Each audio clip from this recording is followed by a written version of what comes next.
ត្រីបើសិនបងចង់ស្គាល់ស្រីកុំណាញ់អីរកអានបងទៅកុំណាញ់អីរកអានផងបើ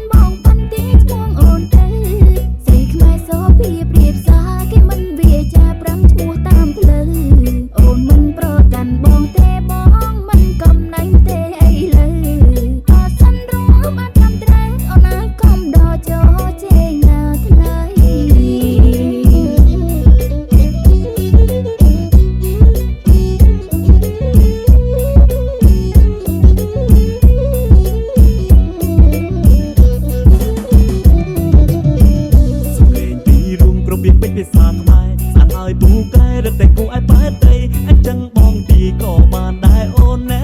មុខអូនដូចជាកូនចៅចិនប្រហែលមានឆ្អិនអូនឈ្មោះមីមី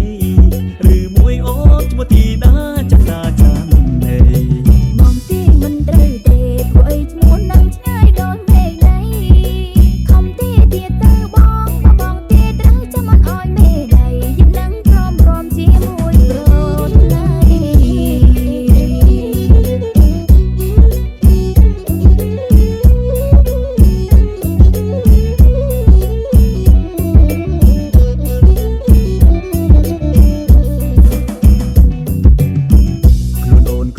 ប្រហាក់ក្លិនដូចជាផ្កា